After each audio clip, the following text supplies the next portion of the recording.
primeiro mandamento com promessa: honrar pai e mãe.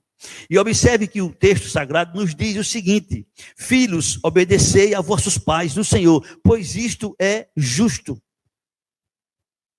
Quando se obedece a papai, quando se obedece a mamãe, a gente chega na igreja e a gente não vai ter dificuldade em obedecer às autoridades religiosas constituídas por Deus.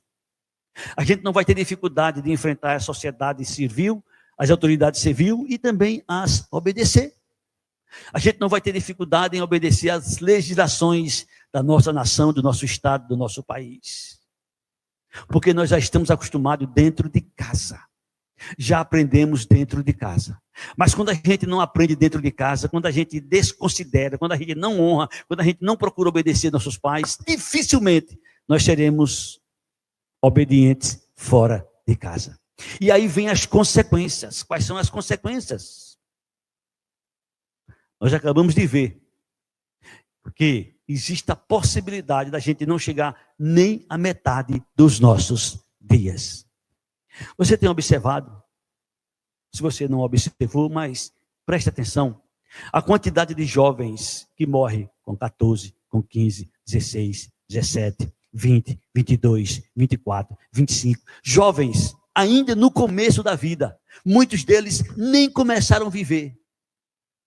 Já foram ceifados. A maioria, sem sombra de dúvida, não era para morrer naquele tempo. Como é que eles eram? Como é que eles eram dentro de casa? Talvez a culpa seja deles, mas talvez a culpa seja de você, pai. Talvez a culpa seja deles, mas talvez a culpa seja de você, mãe. Que não os ensinou, que não os disciplinou, que não os corrigiu, que não os doutrinou.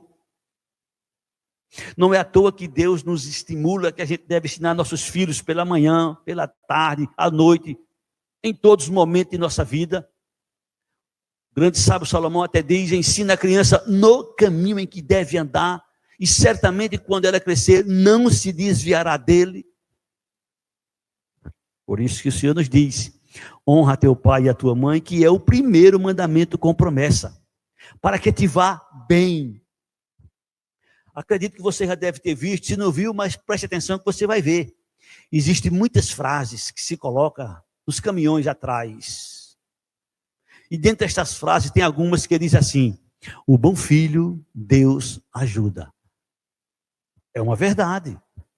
O filho que honra seu pai e sua mãe, aqui tem uma promessa para ele. Ele será bem sucedido.